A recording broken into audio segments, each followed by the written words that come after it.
Hello, everybody, and welcome to another episode of the FiveMarks Pro Wrestling Podcast.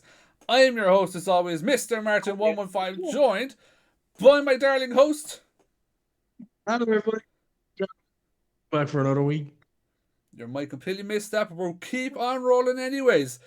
It is a big, gorgeous episode of the FiveMarks today because we are joined by Mr. Prince Pretty himself, the leader and ruler, as you could say, of the 2K GM mode, Mr. Tyler Breeze. Hello, hello. How are you today, sir? I'm doing all right. How about you guys? Not too bad. Thanks for joining us. Thank you so much for coming on. So, the way we're going to do things, I know we kind of discussed it already, just for the people, I'm going to let Carmo kind of run through Tyler Breeze's career in the WWE and outside WWE. I'm going to talk about the fun things because I'm a nerd. I like gaming. I watch UpUpDownDown. Run through all that type of stuff. So, Carmo, I'm going to throw it to you. You work away. Perfect stuff. I actually have a bit of a strange question first, and I'll explain why. I'm currently doing kind of a Christmas movie marathon. Okay. I'm kind of watching a load of Christmas movies, so I'm going to ask you, what is your favorite Christmas movie? I would probably go with Jingle All the Way. Love it. Great one. Yeah, it's a great movie. Great one. Turbo Great Man. movie. Yeah, it's one of the first films I actually watched. He didn't say Die Hard. That's good. Then no Die Hard. No, yeah, I can't go Die Hard. Look, I want to kind of get into your early stage career. So I believe you started training with Lance Storm, and that's how you kicked off your career? Yep. How was that, I suppose, stepping into train with Lance Storm, someone who you've probably watched growing up and everything like that? Yeah, and that's exactly it. Obviously I grew up watching him, and just, being a young, fan growing into what this is, if it was Lance or if it was anybody else, really, when you get there and you actually see them in person and it's real, once it becomes real, then you go, okay, this is kind of crazy, because it's different when you're at home and they're on TV and, everything seems so far away. But when you're actually there in person and you're seeing the person that you've, grown up watching, and he's about to train you to do what he does, is kind of cool. It very much kind of smacks you in the face and you go, wow, what am I doing? Yeah. I want to ask one question because we always throw this in with people, and I love getting the different answers. So 2 questions I'm going to send back to Carmo. First off, because I know they say the hardest thing to do, and I know this from experience, is step through that door. Do you remember that first day stepping through the door and seeing a wrestling ring? I do. I remember because I was nervous. I scoped out where I was living at the time and, what bus route I'd have to take because I didn't have a car. So how I'd get there. And then I even went there, I think, like either 2 nights before or something, like earlier in the week, just to see where it was and make sure I wasn't late and everything else. And, you couldn't tell. It was just kind of a warehouse. And I was like, okay, I think this is the right spot. And then when I got there, and then you open up the door and then you see the ring and you see, all the DVDs and all the, the front room resume with the picture, which I believe the first picture I saw was like him standing there with Sting in the half crab. And I was like, yeah, this is cool. And you might not know, or you were just absolutely perfect getting out the get go. I love to ask people, what was the hardest part to learn? Was it like for you? Was it take a while to run the ropes properly, take the bumps properly? What was kind of the difficult thing for you? I mean, for me, I grew up an athlete. I played hockey. I did a bunch of stuff. So the athletic part wasn't all that difficult for me. I was okay with the athletic part. I know I ran the ropes really messed up the first little bit, just because you move differently and you think differently. Like when you step in a wrestling ring, all of a sudden you're a wrestler. So you walk differently, you run differently, everything else. So like the bumps wasn't bad. The rolls weren't bad. Learning the technique to stuff wasn't bad. But just kind of doing it all at the same time, I remember took a while, and just, moving normal, like moving like a normal athletic human being, took me a second to realize that like I can do the same thing I do outside of a wrestling ring, inside a wrestling ring. And then I went, oh, okay, this part's, easier. And the character part, the promo part is where I really struggled, as opposed to the athletic part. Okay. That's the first time we've had someone say character. It's the first time we've had someone say character. I'll throw it back to you, Carmo. question about character actually in a few minutes, but I want to kind of get into. I believe it was about a year after you made your debut that you actually got signed to WWE and started in FCW. What was that like? I suppose when you get the call or email that you're now getting signed with WWE. Well, it wasn't a call or an email actually. So, what you were close. You were close. So I started out. I was doing the Canadian Indies, and then after I think it was 2.5, maybe 3 years, I realized that it was all kind of roughly the same idea, the same thing. So I was like, you know what? I might as well go to the source. Have them tell me straight up. They either hire me or they don't, and why didn't they hire me? And tell me, and then I'll fix it. So I ended up. We were doing paid tryouts at the time, and FCW was holding kind of like an open tryout. You just paid your way down, and you got a spot, and you did whatever the 3 days was. And so I did the first one, and there was like 60 people there, and I believe they hired Jinder Mahal out of it, and maybe a couple others. And then like 6 months later, I did another one. And then there was like 80 people at that one. And then I got hired out of it. So yeah, there was no call, there was no email. It was, 80 people sitting in a room and them going, all right, we're giving out one contract, and we're going to give the contract to, Matt. And I just kind of looked around and I go, like, is there another one? Or is it like, oh, me? Like, you guys are hiring me. Oh, this is wild.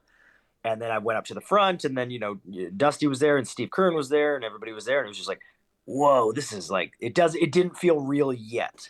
Where I was like, I don't believe this is happening. And then it did, obviously. So like I suppose getting into the FCW then, kind of training in the facility, obviously working with like the Dusty Rhodes and people like that. Yeah, I mean, FCW was wild. It was kind of an island on its own where like you're in WWE, but it didn't feel like you were in WWE. Because it was just like a warehouse, and like, it was FCW. It wasn't really called WWE, it was FCW. So like the only thing that you really knew you were in WWE was, your paycheck showed up and it had a WWE logo on it.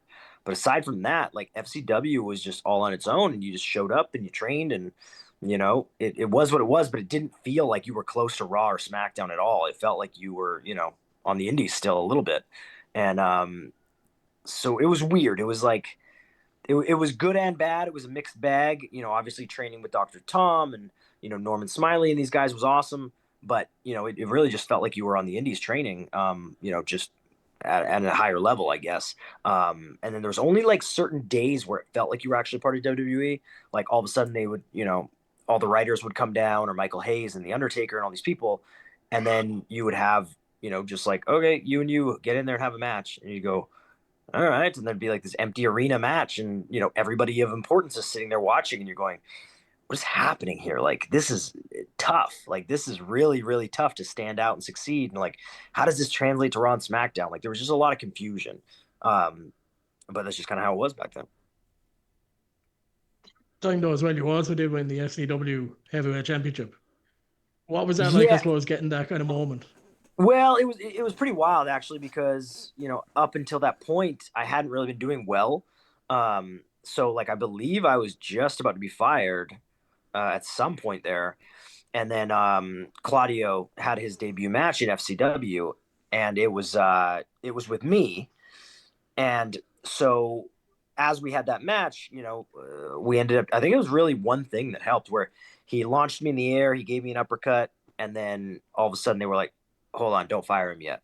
And then I went, "Okay." And keep in mind, nobody told me this. I found this out after. But I was supposed to be fired. I went in there with Claudio. He gave me one move. All of a sudden, they kept me, and then within the next like month or two, I think they made me.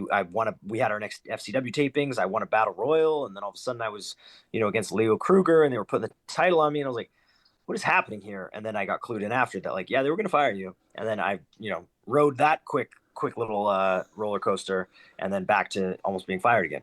So it was mixed emotions. Everything was just so fast back then, where like you didn't really have time to enjoy the journey. It was more of like a trying to figure out what does this mean? What does this all mean? Where are we headed? Like, we just did 4 weeks of TVs, but like it's not WWE TV, it's FCW TV. So it's so weird and it's all over the place. And then like this person went up and had a dark match and this person didn't. And you're like trying to figure it all out, and it's all very confusing and very fast. It wasn't too long after that. Like you spoke about how FCW was kind of very much different to your kind of Raw and SmackDown. But then NXT obviously came along and the Performance Center. That must have been kind of a big step up from FCW. It was, yeah. They started making changes. Obviously, they tested out Full Sail to see if it would work for tapings there instead of at FCW. We rebranded everything. Obviously, they got the performance center and turned it into the massive double, triple, quadruple place of how many rings there were and how big the facility was, and there was an actual locker room and stuff like that. So once it transitioned over to NXT, it was like, okay, like things are happening here. And then once we started doing, Arrival and takeovers and all that stuff, then it was a full, then it was like, oh, okay, now we're a part of WWE. Now this feels like we're part of Raw and SmackDown, as opposed to before it did not. And that transition was super apparent of like, oh, things are happening now, kind of thing. How did you find then moving into the Tyler Breeze character? Obviously, we spoke there a while about how you found kind of creating a character might have been a little bit tricky. How did that kind of come about, and how did you find transitioning into Tyler Breeze? Well, it was mostly, I believe, I had an evaluation that did not go very well. We basically got into a big argument, and then I was like, yeah, I'm getting fired. Like, that was not good. And then I told Woods. Woods was basically like, all right, like when, let's go film some stuff and you can send it in. And then at least if they fire you, you go, hey, I at least tried some stuff. So we filmed like 3 vignettes, and one of them was Tyler Breeze, and we sent it in. And then it kind of got a little traction, and then we did more with it and more with it. And then finally I made the transition from Mike Dalton to Tyler Breeze and tested it out. Hi, buddy. And we tested it out, and obviously there was more legs to it than with Mike Dalton, because Mike Dalton was just nothing. It was just a guy who could do some drop kicks and arm drags and everything else, but there wasn't really substance to it whatsoever. So once that started transitioning and made into a thing, it was way easier to be Tyler Breeze than Mike Dalton, because the character part was the part that I did not know how to do, and all of a sudden I knew how to do it. So then everything fell into place, and I went, oh my God, why was I trying to do all this stuff so hard, when none of it mattered? I was supposed to go this other direction. And as soon as I did that, everything else fell into place, and I was like, oh man, this is like, I don't know why I waited so long to get here, but it takes time to kind of figure it out and figure out what's important. I'd like to ask about that entrance as well. Like, was that something that kind of took a while to come up with? Because it's obviously, it was creative at the time, and even still now, it's still very creative. Yeah, I had an idea initially of like what the character was going to be and what the entrance was going to be, and I had all this stuff mapped out, and like we walked through it and tested it out a couple times. And then I think when they were going to debut me on TV, they're like, all right, what do you have for an entrance and whatever. So we walked through it, we did it, and then Triple H was the one who was like, he's like, let's switch up a couple things. So he switched out. I had like a pocket mirror instead of a phone, so we switched to that. And then I think maybe just a couple little detail things here and there, because the initial one did not have the selfie stick, and it wasn't on the Tron and everything else. It was just on a phone. So we did that first one, and we were like, well, that's kind of cool. It's different. And then from there, the production guys actually had, they're like, hey, we could broadcast the phone to the screen if you want.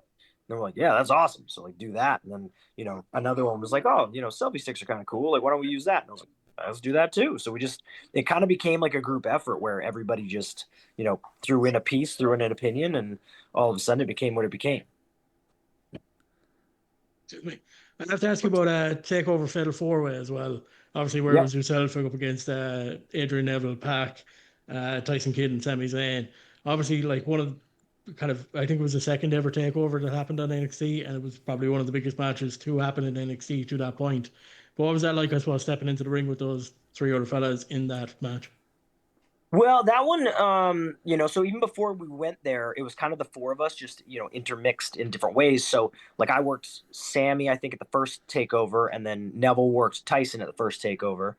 Then we did some stuff, at TVs leading up to it, where like I think I wrestled Neville, and then Tyson wrestled Sammy, and then we'd have tag matches, and I think we went to Raw and had a tag match, and then we ended up having the 4-way, which ended up just being, exactly what you wanted it to be. It was, it was like 40 minutes, 45 minutes, and everything kind of fell into place, and everything came off how we wanted it to. And, when you take guys of that caliber and they all have ideas and they all get put together, and we've been working together for, at that point, like probably 6 months, you end up with that final product, which is exactly what you saw. And we were all really, really happy with it.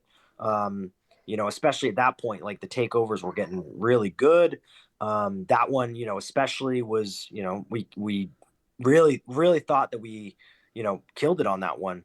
And they just got better and better from there, where again, you have that group of guys, and you can just kind of interchange them and put them where you want. And all of a sudden, not only were we, kind of doing our thing, but the tags were doing their thing, the women were doing their thing, and across the board, the takeovers got really, really good. Even from the first one, I would say from the first one on, they were very, very strong shows, with a lot of hungry talent. Absolutely. And look, my next question is kind of on one of the nearly biggest takeovers ever. It was Brooklyn, where you went up against Jushin Thunder Liger. But like talking about the match as well, but what was it like hearing that you're going to be wrestling Jushin Thunder Liger? Weird, I guess. It was kind of weird because I didn't even know it was possible. And I didn't know if it was real. So I knew at that point, I'd worked, I think I'd worked like pretty close to everybody who was available. So then I was like, all right, well, where are we going from here? And nobody would really tell me. And then it was Finn, actually. Finn was the one who came up and he goes, hey, he goes, do you know who you're working at the next pay-per-view? I said, no. And he goes, you're working Liger. And I said, like, it can't possibly be the one that I know. Like, there must be some new guy or whatever. Like, is there another one? And he goes, no, no, no. He goes, so I guess Liger helped train Finn. So they had Finn reach out and ask if he would be interested. And he said, yeah. And then, they worked out whatever they had to work out. And so they ended up, Finn told me, and I was like, I don't know, I'll believe it when it happens. And then, I think they told me maybe the TVs that we were recording something. We were going to do something, I think, where after a match, maybe Regal came out and he announced that it was. And right before that, they told me. And I was like, okay, so it's actually happening. And then we ended up doing Brooklyn, and he was awesome. He was super, super easy to work with, super fun, super professional. And he was really happy with everything. I was really happy with everything. And again, it's just one of those little, notches in the cap where it's his only WWE match. So after that happened, I had my fingers crossed of like, please don't ever do another one. So pretty cool little thing. And one of those just random things that came about. So really cool, especially for that time too. Absolutely, yeah. It is kind of I suppose for you, it's a nice thing to be able to kind of go. I'm the only person to have wrestled Jushin Thunder Liger in WWE. That's right. Yeah, that's amazing, really. But not long after that, then you end up getting called up to the main roster. I believe you get called up to Raw. And I'm going to kind of push on a little bit to where you end up joining Fandango, and where we get Breezango. What was that like? I suppose getting the team with Fandango and creating Breezango. Well, initially, I think both of us didn't really want to, just because we knew, like, especially at that time, the way Vince thought and the way that the writers thought and the direction of things. When I was getting called up, I actually didn't want to get called up for a long time. I was doing road loops where I was doing, live events and then TVs, and then I would come back and do NXT. And I did that for a while, like well over a year, I believe. And I was dreading the day that I got called up because I just knew it wasn't going to be the same as what it was in NXT. Like I just knew that, they were going to change something because at that time they just wanted to change something. And I was very careful in how I kind of crafted how Tyler Breeze was and everything else. And on one of the live events, I remember they were like, "Oh, we're just, we're going to put Summer with you just for tonight. It's just for tonight." And I went, "This is the start of it. Like they're going to already change something." So that was, leading to the debut. And then when they kind of gave up on, the stuff I was doing within 4 weeks or 6 weeks or whatever it was, then Dango wasn't really doing anything. I wasn't really doing anything. And then I believe he came up to me and was like, "Hey, I heard they're, thinking about pairing us up together." And I said, "Yeah, it makes sense to me." Cause like, they're similar enough that they would just go, "Oh, you guys just go together now." And so I knew it was probably going to happen. So I think they paired us up, just as like two kind of flamboyant heels they're going to be on the other side of it for somebody else. And that ended up being R-Truth and Goldust. So they ended up kind of pairing us up to just be the other guys with them. And we ended up having pretty good chemistry and, being pretty entertaining. So they started kind of getting with us a little bit to a point. And then we started kind of floundering and just kind of floating. And that was when we came up with the Fashion Police stuff. They kind of took it in a different direction. But, I don't think there was really a plan. I think it was more just, these guys are similar, toss them together. Then we at least we have another tag team that we can beat or whatever it is. Did you find that then stepping into kind of more of a comedy role while wrestling? How did you find that? We loved it. So, and I don't know why, but a lot of people kind of look down on comedy stuff or, just don't think it's very good or think that you're screwed if you're in that role where, now you're just a comedy guy. And when we started doing the comedy stuff, it was a blast. It was really fun. People enjoyed it a lot, and not only were we enjoying it, but it was the best reactions that we'd ever gotten. Was people were enjoying watching us. They were being entertained, which is the whole point of what we do. So we started doing anything that we could think of to make it entertaining and fun, and it ended up working. It ended up working pretty good to where people got with us, and the transition to, I guess, more of comedy stuff. There wasn't really much. It was, Dango's a funny guy in general. And, we always got along. So he would do some funny stuff and I would do some funny stuff. And we just bounced off each other. And, especially depending on who you were in there with, it ended up being super, super easy. And again, was probably the best reactions we ever got. So it was way better than, getting no reactions. So we loved that. Absolutely. I want to ask you about the match you had against the Usos at BackLash, where you dressed up as, I believe, an old woman and a janitor. How did that come about? So that was a wild one because, I believe up until that point, we'd had some matches, but like we hadn't really done anything besides the Fashion File stuff. So, especially as baby faces, because we were heels before, we had some matches, and then they turned us baby, and we just kind of doing the pre-tape Fashion File stuff.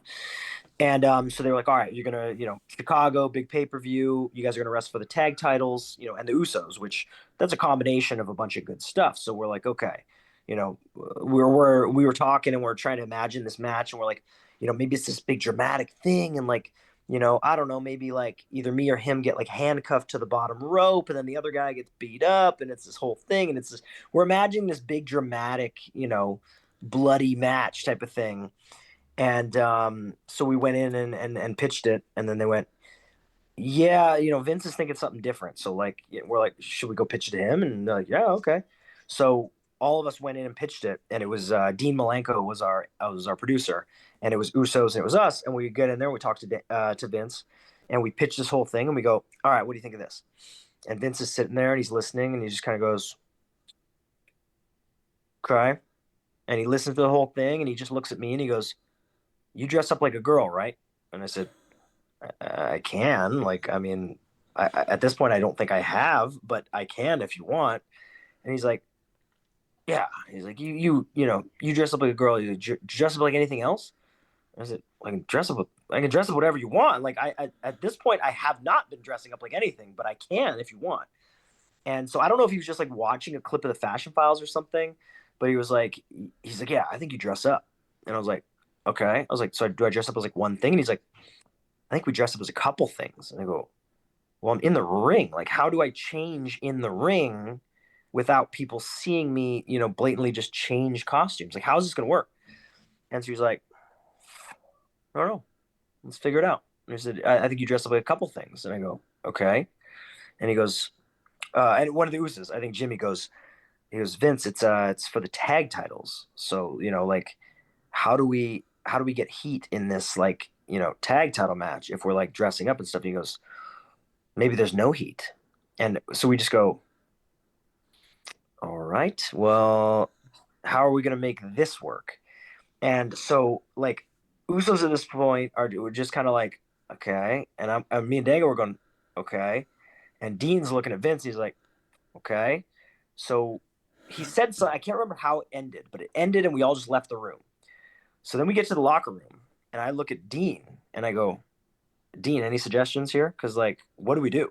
And Dean goes, I don't know what to tell you. And so we went, okay. I said, so let me double check this. I said, you have no clue what we should do. And he was like, not off the top of my head. I said, okay.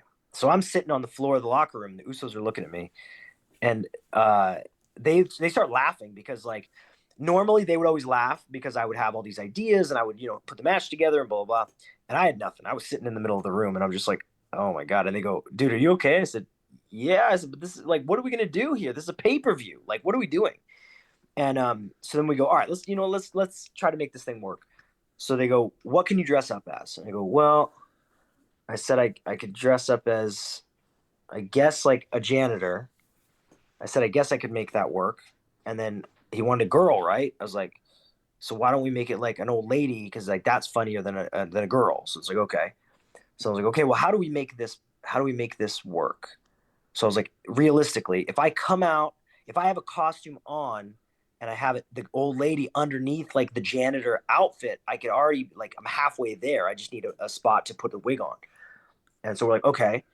I said, so then what do we do? Like as I'm dressed like a janitor, I was like, do we wrestle? And they're like, no. And I look at Dean and I go, Dean, do we have like free range here to do whatever we want? And he goes, yeah, I guess. And I said, okay. So then I was like, well, maybe I go in there with a mop and I'm like mopping and then like you trip over the mop and we do stuff like that. And then we're like, okay. So then we start rolling with ideas. And then it's like, okay, well, we'll do this whole mop thing. And then, that'll transition into Dango does a tiny bit of wrestling. And then I come back out on the grandma. And then all of a sudden they're beating up the grandma. And then we got this other stuff on the back end, blah, blah, blah. And so all of a sudden we're kind of cooking and like it all comes together. And I go, this could work. Like this might work. And then we're like, okay. So we end up seeing Road Dogg, and Road Dogg's like fuming. And he goes, did I hear this right? Like what is happening in this match? I said, you know what? I said, it honestly might work. And he goes, do you want me to go back in and talk to him? He goes, because this is like, we built something good here. And like, now it's getting to a pay-per-view and, the title's on the line. Like this is a big opportunity. Like, do you want me to fight for it? And I said, I think we're good. And he goes, are you sure? And I said, I think we're good. I said, I think this is going to work. And he goes, okay. He's like, if you think it will. And I said, I think we have something good. I think with the four of us, it'll work. He goes, okay. He goes, I trust you. I said, okay. So we ended up, feeling pretty good about it. And we went out there, and as it was unfolding, the crowd was into it and we were having fun, and it all just kind of played out. And we went, man, this is actually working. And then when we got to the back afterwards, it's the only match that I've ever had Vince come up and give me a hug after and go, that was fantastic, very good. And Hunter came up, gave me a hug, and goes, fantastic, great job. And we all just kind of looked at each other and went, well, that's new. That's never been done before. Especially in a place like Chicago, which they're known for being into their wrestling and stuff like that. But they were entertained. They loved it, and it was a good mix of everything on the back end. So if they enjoyed it, then everybody enjoyed it across the board. So it was just kind of one of those things that, man, if it wasn't the four of us, I don't know if it could have worked, just because it all played so well, and the ideas that everybody threw in to make it work, and Dean just kind of going, whatever you guys want, because he had no clue, and it just kind of became what it became. But yeah, it was kind of, again, try to find a match out there that's like that and that actually worked on a pay-per-view in Chicago. So it was cool. It's a special one. It's different, and it was this is where creativity comes in, because if you're not creative, you ain't making that work. Absolutely, and especially getting that reaction backstage and off the crowd and everything after, it must have felt incredible, really. Yeah, by the time it was all finished. Look, I kind of want to ask you about a match that kind of had another bit of a comedy moment. The Greatest Royal Rumble in Saudi Arabia. I just kind of want to know your reaction, or where you were when Titus O'Neil had his bit of a slip and he kind of fell under the ring. I think I was already in the back, because I believe that was like 40 people or something in the Rumble. So like, I think I was in and out of there. I think I was in the back. And so I remember the locker room, and I was like changing or something, and all of a sudden the locker room just like huge yell and like laugh, and I went, what just happened? And they go, I think Titus just fell under the ring. And we're like, wait, hold on. And then they replayed it like 10 times, and we went, oh my God. Like, there's so many variables to this that, like, one, it was hilarious to actually be a giant, huge, strong man and slide to fully, be hidden under the ring is insane. Then if you've ever seen the side of a ring, there's like, a foot of space, and then there's hard metal that, like, if he would have hit his head or like his face or anything on that metal, he would have been seriously injured. So the fact that he slid under there perfectly was insane. Like, if you gave somebody $1 million and said recreate that, I don't know if they could. It was just one of those things where everything hit at the right time, and he happened to do it. And I remember we laughed our heads off because he was okay. It ended up being okay. But even like commentators, I think Graves and Cole were laughing hysterically because they couldn't believe that he tripped and fell under there. And I don't think anybody even realized it at first until they went back and they replayed it a million times. But again, very lucky that it went the way it went because it could have been disastrous. But I don't know. I don't know how he did it. I don't know how he, walked out of there okay. It was just wild. It was just one of those things that, like, yeah, it doesn't happen every day, I guess. Absolutely. Go back to yourself then. After kind of not long after that Greatest Royal Rumble, you actually ended up going back down to NXT yourself and Fandango, and then you kind of go into a bit of a story with Imperium, Mhm. and you end up winning the NXT Tag Team titles. What was that like? I suppose working with Imperium and then getting that moment back in NXT, winning the NXT Tag Team Championships. It was good. So, when we made the transition back to NXT, um, Dango was hurt at the time. I wasn't really in a very good place. I was kind of getting mad. I was getting a bad attitude about things, and just kind of ready to take a break. I've been going pretty hard for a while, and I just wasn't enjoying myself. So I believe I talked to Hunter and just said, you know, um, if I could, I would like to do something else. And he said, I'd love to have you in NXT. I said, great. So I went there, did a little bit of something by myself, and then Dango came back, and he'd never really experienced that NXT. He was, he knew the game show NXT. So I said, you're going to love it. It's going to be really fun. And he came back and, got a great reaction and everything kind of started going. And then we paired up with Imperium and they were really cool. I liked them a lot. Those guys were really talented, obviously figuring out who they were and where they were going and stuff like that. So it was really fun to work with them. And obviously being back with Dango was great. And, for all of it to culminate in winning the NXT tag titles was really cool. And just very different, just very different feel, I guess, from what we were doing on SmackDown and Raw and everything else. And really just kind of a good turnaround for, again, we were doing all right. We liked the Fashion Files. Then it kind of, sputtered out a little bit to where, we weren't really doing anything. And then with Dango getting hurt and then, just kind of trying to refine that fun and that passion that we had together. And then when he came back, obviously not knowing, he was out for over a year. So coming back from a big injury and not knowing what we're doing and how it's going to go and everything else. And, just really getting to experience NXT, which was really fun for him and for us doing it together, was just really, kind of a good turnaround of how things could have gone. Cause, if we didn't go back there, I don't know what would happen. I don't know if he would have came back. I don't know if I would have stayed up there. There was a lot happening at the time. So, for it to go the way it went, it was pretty good. Absolutely, yeah. But look, I have to kind of talk about then in 2021, obviously no more NXT. You kind of took a couple of years off from wrestling and then go back into the Indies in 2023. What was that like, I suppose, having wrestled in that kind of WWE system for so long to now getting back into the Indies? It's fun. It's different, obviously. Wrestling's wrestling. Depends where you go. It's all the same. They like the Indies. AEW, TNA, WWE. It's all the same.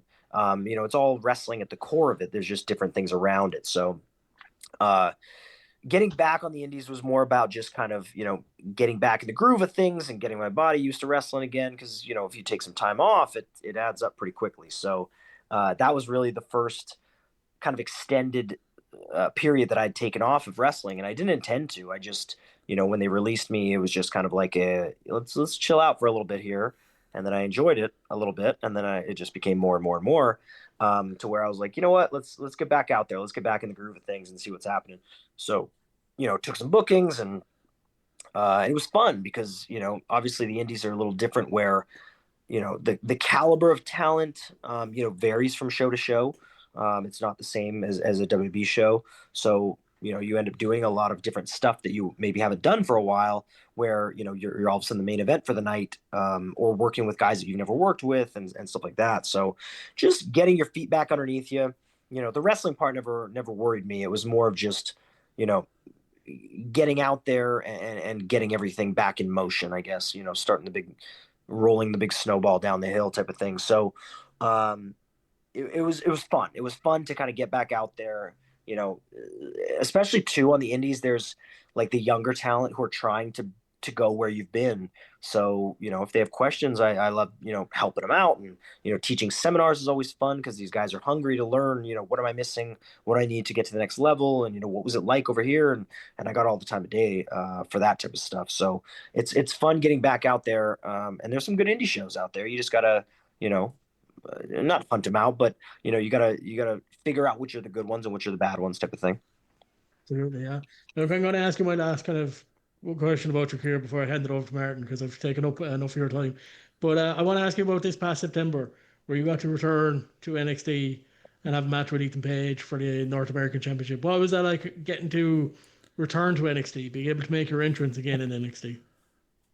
It was fun, especially because of the concept of what they were going for, the homecoming, giving you that blast from the past of those guys who, helped build NXT into what it was. And, there's only a select few, I guess, who could still be a part of things like that. So, getting the call to see if I'm interested in doing something like that, and getting to wrestle a guy like Ethan, who, I think I'd met, but I'd never really worked with. I'd never really, been in the same company as, because he was, in AEW when I was in WWE.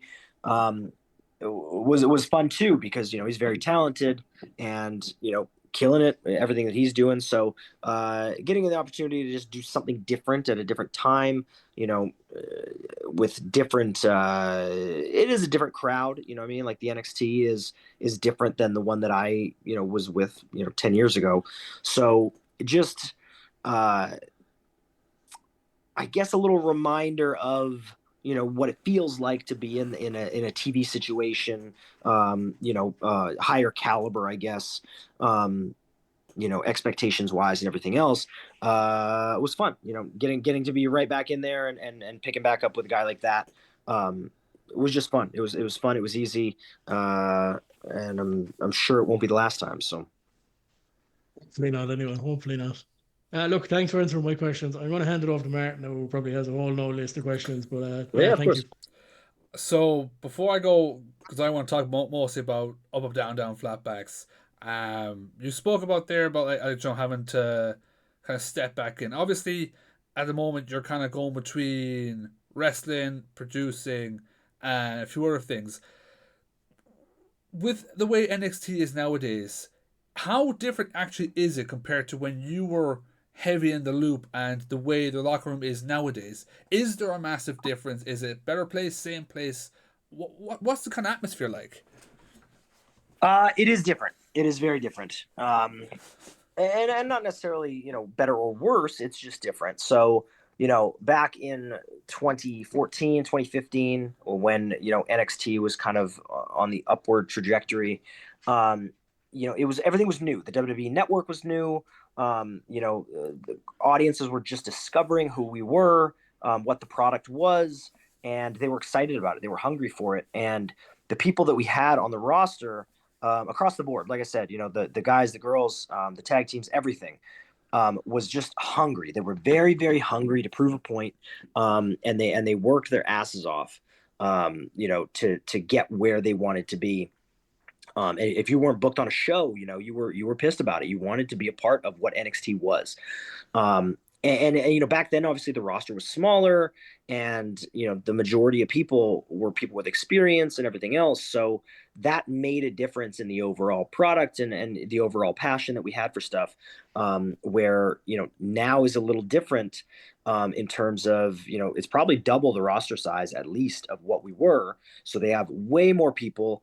They're focused a lot more right now on athletes and people who aren't necessarily in love with wrestling, or it was their first love, or they pursued it. It was more of an opportunity that kind of fell at their lap, and they went, yeah, I'll give this a try. And again, some take to it very well, and they train their ass off and everything else, and others don't. They just, they just don't, want to, I guess, I don't want to say put in the work, because they're there every day, and they're doing the drills, and they're working out, and they're doing everything else, but they don't realize that wrestling is probably one of the most difficult things in the world. And if you don't give your everything that you have, daily, to become what you want to become in terms of your character, in terms of your promo, in terms of your overall look, in terms of your gear, in terms of the moves you do, in terms of everything, if you don't put in that extra work, then you just won't, get to a certain level. And your run will be very short lived, and you'll kind of be in and out of there, as we've seen. People go to NXT and they're there for a couple of years and they're gone. And I think a lot of people are kind of mind blown by that, to where they come in and it's, more of like a conveyor belt system or an expectation system, where you go, okay, so I got hired to NXT. In a year I'll probably be on NXT TV, and then a year or two after that I'll debut on Raw or SmackDown. And it's like, no, nothing's guaranteed. Like, I don't know, what's being said or whatever, but nothing's guaranteed. It's you come in, and it's, what you put into it is what you're going to get out. So, it's got to be one of those things where, again, you live this in and out. And I know back then we all lived it in and out.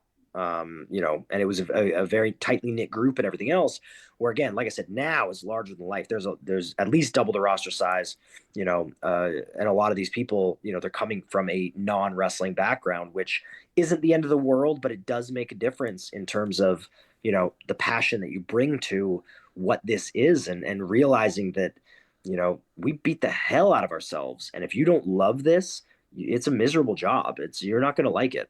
And I think some people learn to love it, and some people go, this ain't for me, I'm out of here. Which, all the power to them, you know what I mean? So that's, like I said, it's not better, it's not worse, it's just very different. How, not difficult, but strange was it for you to go from the kind of full-time wrestling to the kind of helping out backstage with NXT, whether it be producing, writing, or whatever it was? Like, was there a big adjust to that? Not really, no, because I always took to the training and the coaching aspect of it. Even early on, when I was still figuring it out myself, where I would have people coming and asking me questions, and asking me to explain things. So I got a lot of practice at the coaching aspect of things and at the producing aspect of things. Again, even as I was figuring it out for myself as Tyler Breeze in 2014, 2015. So I knew at some point down the line, that was probably going to be an option, because, not only did I enjoy it, but, people would come to me for my opinion, or to explain certain things. And I kind of had a knack for it. So, it wasn't a huge adjustment or trying to figure it out. It's just, really, for the most part, you have a conversation and you try to translate to somebody how to make it make sense. I'm going to start talking about a bit of Up, Up, Down, Down right now, because obviously, you and Austin Creed, what you have built and done is absolutely amazing. Yep. For the GM mode of things, how crazy, how wild is it really to just be able to do those type of things, because you two are lethal to each other? Yeah, it's, again, we're I don't want to say confused, but I mean, we're just kind of mind blown all the time at the stuff that we're allowed to do or able to do or asked to do. When we lived together, we would play Raw and SmackDown 2006 GM mode all the time. And, I grew up playing it. I loved it. The mode, and then it went away. And little did I know, he did the same thing and he loved it. And so when we lived together, we went, hold on. Yeah, we're going to play this. And we just played it for fun. And, the thing with Up, Up, Down, Down is what you think is fun. Normally, if you record it and you put it out there, other people will also find fun. So, in essence, we were playing a dead game that, has been dead and gone since 2006. I think the last one was maybe 2008. So it was like 2006, yeah. 7, and 8. And we were just playing it for fun, and had no intention of people actually enjoying it. It was just more for us to like, yeah, we want to play it. So, now we can work and play at the same time. And, it ended up kind of taking on a life of its own, to where, so many people enjoyed what we were doing that, 2K kind of took notice, and they went, yeah, we should probably bring this back. And so they did. And obviously it's been in there for the last couple of years. And for them to realize that is pretty cool. I mean, it's, I guess, less on us, and it's more on the people who are watching Up, Up, Down, Down, and using their voice to say, we would love to have this back. And now they brought it back, and they've made it better every year. And it's just kind of cool to be a part of that again, especially, because we had no intention of it becoming a thing. We liked it, and little did we know, a whole bunch of other people liked it as well. Well, that was one of my questions, because obviously we're coming up to, I think we're on 8 or 9 years now of GM mode, of Battle of the Brands. Like, would you have even imagined that you two playing that game would have brought this crazy surge of just everybody that loved that mode just all united together saying we want this back, and you two kind of being those two pillars for 2K, like, this is actually a missed mode. We need to bring this back. This is a missed market here. Yeah, I mean, like I said, we had no intention of, we didn't even know that was possible. Because obviously 2K is a big company and it's like whatever they want to do, they're going to do. So we had no idea that it would be able to do that. And we had no idea that it would amount to what it amounted to.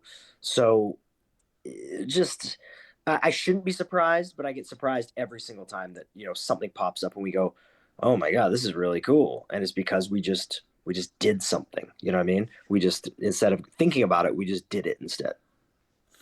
And I have to ask, because obviously you played all let's say the recent versions of GM mode. Between 2K22, 3, 4, and 5, which one have you really enjoyed the most? And you preferred that kind of structure to the other? Honestly, I think so the thing that we've noticed is they're improving every year. So like the first one was a good, rough draft of like, okay, we're bringing the mode back, but we don't fully know what we want it to be yet because, it's obviously different than 2006. But we're bringing back the idea. And so as we were playing that one, we were just kind of saying our thoughts out loud and we're like, oh, this would be kind of cool. This would be kind of cool. This would be kind of cool. And then all of a sudden we played the next year and we went, oh, hold on. They put like all of our suggestions in. So like we're just throwing stuff out there and they're putting it in and we're like, this is great. And so I think every year has gotten better in terms of what we're looking for and everything else. And it's hard to compare, it's way different obviously than 2006. So, that would take a full restructure to kind of make it like that. And I don't know if it has to be that, I don't know if they have to go that way because of how they're making it now. So, I still think there's a lot that you can expand on and elaborate on. And it's just a matter of kind of they want to make theirs different, I think, than the original 2006, 7, and 8. And I think they've done a great job. I think every year it gets a little bit better, and they work some more kinks out, and they add in some more features, and now you go, all right, what do we got next year? And I think everybody knows what happens at the end of every single season of GM mode is the punishments between what you've had to do and what Austin's had to do. In your opinion, what has been the worst one possible? And that could be you did it or he did it. Well, so, I mean, I've only had to do one punishment because I win all the time. But so I'm trying to remember. The one that I enjoyed the most was, I think, putting peanut butter on his face and having my dogs lick it off, which doesn't seem bad at all. But to him, like he has this thing in his head that dogs are just, they're out to get him. And so he was legit terrified as my dogs, who I knew 100% would not do a thing to him. And so I think just the overall enjoyment of I knew my dogs were, getting a tasty little snack, and Woods was absolutely terrified. That was just the most fun that I had doing that one. Where did the idea of left, right come from? Because obviously you started building like kind of a story with up, down, down. With you have the up, down, down team. You have the left, right team. Because with yourself, Claudio, and Adam Cole, I loved the three of you together. I thought it was just just the best comedy possible. So I think initially, I was doing something. I think just really trying to amuse myself when I was on the road, where I made a YouTube channel, and I just called it like Shooting the Breeze, and it was just kind of random clips and like me just kind of messing around. It was nothing. It was nothing really. It was just kind of like I liked filming little funny things, and I liked editing some video, and so I just kind of had some fun and put it out. And one of the things I made on there was left, right. And I just made it because it was different than Woods' thing. So it was literally just to troll Woods. And I made it on there, and I don't even know what I said. I just kind of was making fun of him or something. And maybe had clips of like Ian, Kofi, and them on there too. And so then when we were doing Up, Down, Down, I don't, in reality, I don't know when it started. When the left, right stuff actually became a thing. I would really have to like sit down and think about it, because I think we just added people to what we were doing naturally. And then for whatever reason, we started doing left right stuff. And I don't know if that's just because I don't know if that's just because I was like dominating on there, and all of a sudden I was up down and champion, and then it was like I honestly I want to say it was maybe because we wanted to do like an NXT version of Up Up Down Down. So I think we did a couple episodes of Left Right, which was my version of Up Up Down Down down at the Performance Center, and we had, I want to say we had Mason Mansour on there, we had Cole on there, we had a couple people who would eventually join Up Up Down Down, but it was just to give you another like an inside look at other people, I guess, on Up Up Down Down. And I think we just called it Left Right to make it different. And I was the host. Woods was not the host. And then, we ended up getting Cole from that. And then, Claudio ended up joining on something. I think we did like a skit maybe. And he joined me. And it was like, okay, so we've got like a thing here where we can go left, right against Up, Down, Down. And then I think over the pandemic, we started doing, the title defenses and all the other stuff. And, Cole and Claudio were always there with me. And then it became a full left, right thing. And then obviously we ended up doing Uno and a party and all that stuff. So I think it just kind of took on a life of its own, but I don't think it started out, intending to be what it became. I think it was just something to make it different and like an offshoot of Up, Down, Down. Now the next question, it's not anything that where you have to do. It's a really heavy thing, but I think everyone that watches Up, Down, Down would agree that the best time has been with the party. Yourself, Creed, Claudio, and Adam. What are your 3 favorite moments?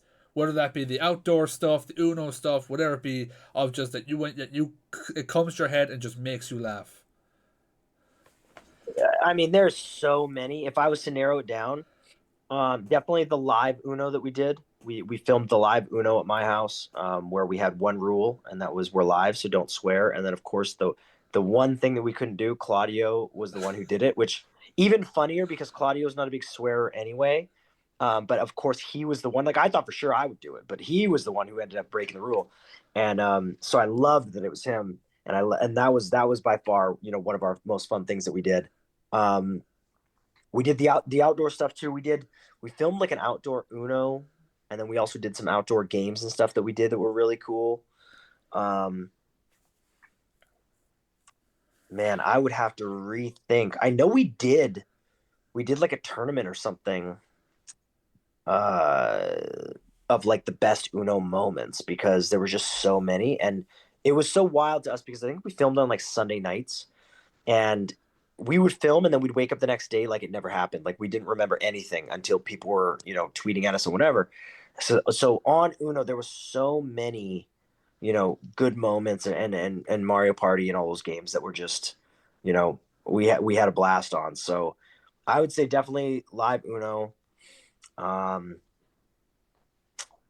the other ones I would have to like rewatch the whole playlist because there were so many good things on there. I think one of them that was really fun was when Cole something happened.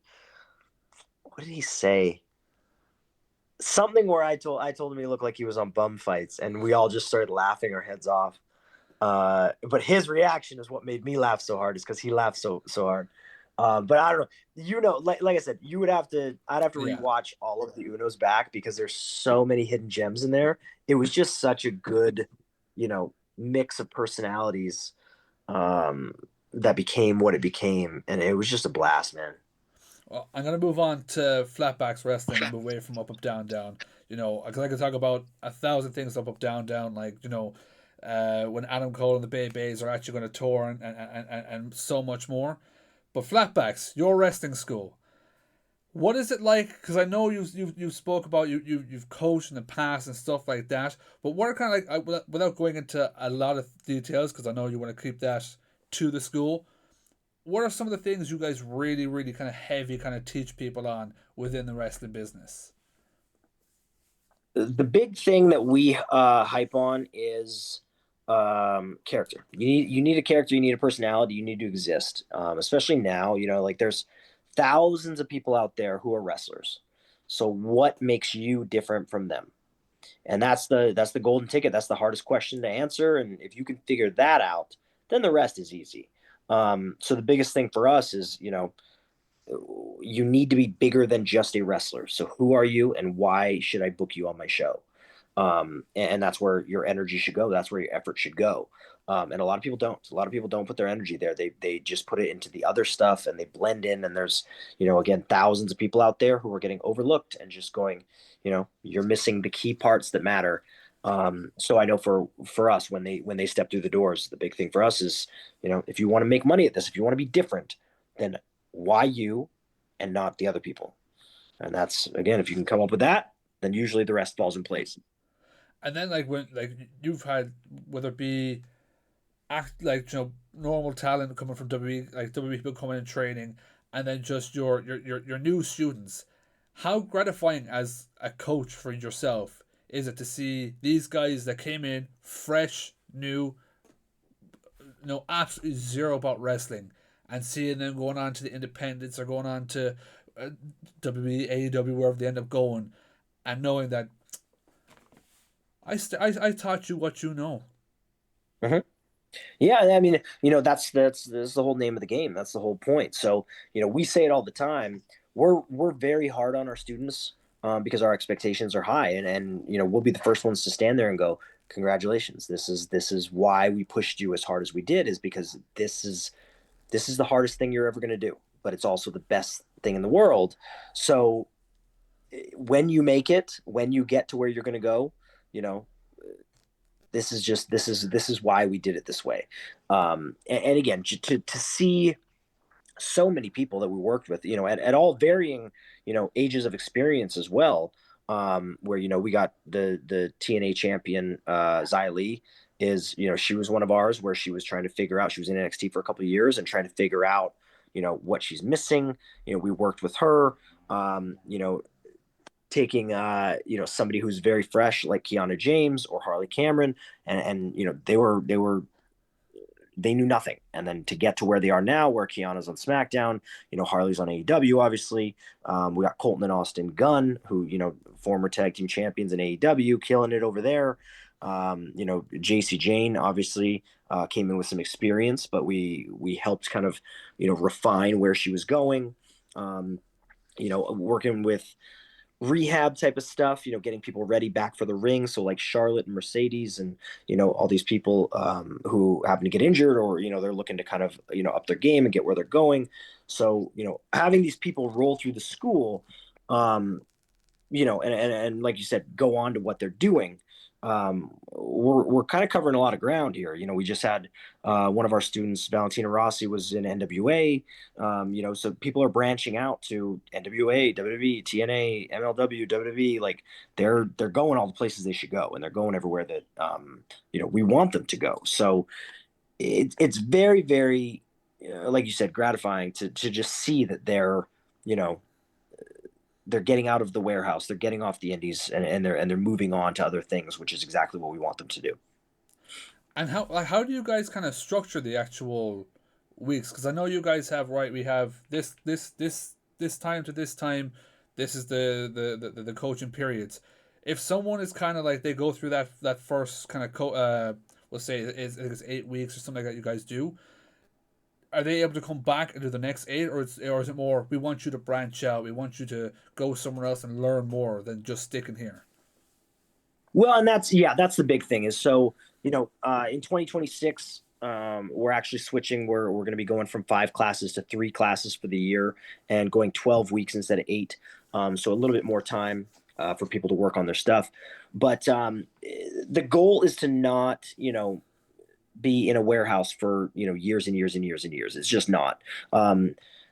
In our opinion, there's people who there's a lot of schools out there. A lot of people run them differently. In 8 weeks or 12 weeks, you know what wrestling is. Can we make it better? Yes. Can we work on more advanced stuff? Yes. But are you able to go out and start working the indies and getting out there? 100%. The ones who they keep you there training for a year or 2 years before you even have a match, sorry to break it to you, they're taking your money. They're not in the right I guess thinking for, your training. They're just trying to keep the school going. So, our goal was never that. Our goal was get you in, get you out, and get you on your way to where you're going. So in terms of, how we structure it, every class is a little different. We have a general idea of what we're going to teach you and what direction we're going. But, sometimes classes are a little slower. Sometimes they're a little faster. Sometimes they have different questions. Sometimes they have different requests. Sometimes they want to work on different things than other people. So every day is kind of free form. We just kind of go, where we're going, the overall goal, but all the classes are going to be a little bit different. So I don't think, in the 6 years we've been running, we haven't had a repeat class where we do the exact same thing. So when you finish with us, our usual thing that we say is, what the course is. So that in the first, 2, 3, 4 weeks, you already know the stuff we're going to teach you. You already know how to run the ropes. You already know how to chain wrestle. You already know how to do rolls. You already know how to bump. You already know these things. So in our opinion, it'd be a waste of your time to come and do that again. So in those 4 weeks before you come back and have your matches with us and, let us critique you and do all that stuff, get out there on the indies, start, getting those jitters out of being in front of a crowd and try figuring out who you are and getting to the next step so that then we can, coach you at the next level, as opposed to the same thing that you have already done. And like I said, in our opinion, it's a waste of your time to learn how to do rolls and ropes and sit on the sidelines and watch these new kids learn it, because you already know that. So once you're out of the gate, you gotta move on to the next part of training. Otherwise, again, in our opinion, you're just wasting your time. Carmo, because I don't want to take up much more of Matt's time, is there any kind of final questions or anything you want to throw in there?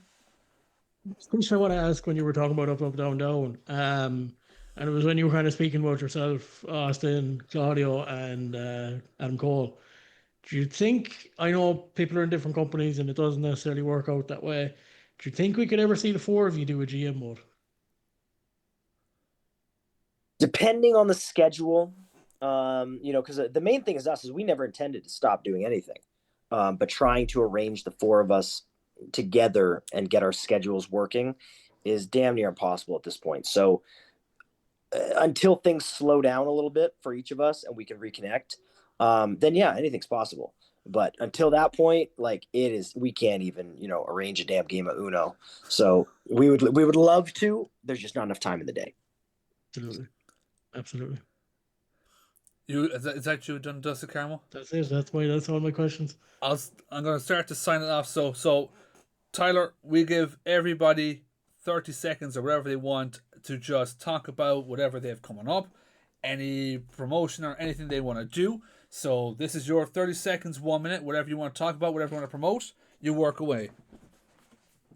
Cool. Well, obviously, if you guys watch, me and Creed are live on Wednesday night. Are we Wednesday nights? Tuesday nights.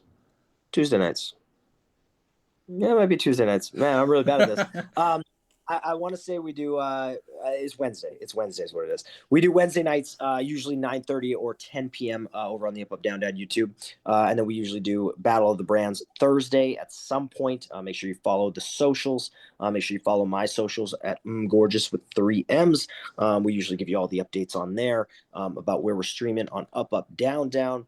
If you're interested on getting into wrestling or learning about how to do what we do, check out www.flatbackswrestlingschool.com for myself and Sean Spears.